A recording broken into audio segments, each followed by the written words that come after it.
என் பேர் ஜகிபாய். குழந்தை 15 வயசு இருக்கும்போது திடீர்னு எனக்கு முட்டு வலி வந்துடுச்சு. 8th படிக்கிற வரைக்கும் குழந்தைக்கு நான் தான் ஸ்கூலுக்கு சாப்பாடு எடுத்துவேன், எல்லாம் பண்ணுவேன். அப்புறம் திடீர்னு நடக்க முடியாத ஆகிட்டேன். 10 வருஷம் பெட் பேஷண்ட் தான், பெட்லேயே தான் இருந்தேன். 2002லேருந்து 12 வரைக்கும் ரொம்ப சிக் பேஷண்ட்டாக தான் இருந்தேன், படுத்த படுக்கையாக தான் இருந்தேன். எங்கேயும் தனியாக போக முடியாது, எங்கேயுமே போக மாட்டேன்.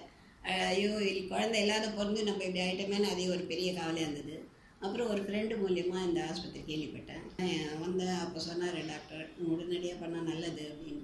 சரி, உடனே ஆப்ரேஷன் பண்ணேன். February 14th பண்ணார் 2011. அப்புறமா சரி இன்னொரு காலம் பண்ணோமா, இல்லாட்டி ரொம்ப இதுவாகி ஸ்ட்ரென்த்தெல்லாம் இதில் போட்டால் இதுவும் இதுவாகிடும் அப்படின்னு சொன்னார். அதனால் திருப்பி உடனே June 11th லெஃப்ட்டு இதுவும் பண்ணியாச்சு. இங்கே வந்து 5 daysலேயே இந்த ஸ்டெப்ஸு ஏறணும், அப்போ தான் நான் டிஸ்சார்ஜ் பண்ணுவேன் அப்படின்னு சொன்னார். அவர் டாக்டருக்கே ஒரே சந்தோஷம்.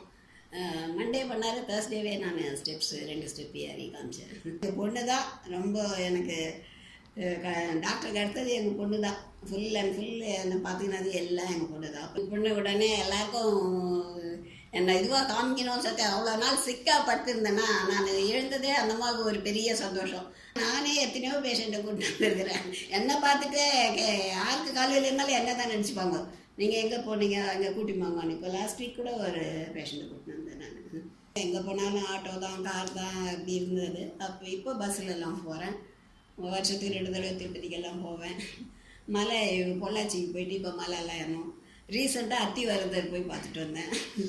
அது நடக்கிறது ஒன்றும் ப்ராப்ளம் இல்லை. கீழே மட்டும் ஃப்ளாட்டாக உட்கார முடியாது, ஒரு 1 feet உட்காரத்துக்கு எல்லாமே கன்வீனியண்ட்டாக இருக்குது. எவ்வளோ தூரம் வேணால் நடக்கலாம், கீழே மட்டும்தான் உட்கார முடியல. அதான் இப்போ அத்திவரதருக்கு சொன்னேன், நான் எவ்வளோ தூரம் லைனில் நின்று உள்ளே போனேன். 11ல் இது ஆப்ரேஷன் ஆனால் 12 எங்களுக்கு 60 கல்யாணம் ஆச்சு. எங்கள் ஹஸ்பண்ட் தான் இப்போது இதுக்கெல்லாம் ரொம்ப முக்கியமாக இது பண்ணது அவர் தான். அவர் இல்லைன்னா ஒன்றுமே பண்ணிட முடியாது.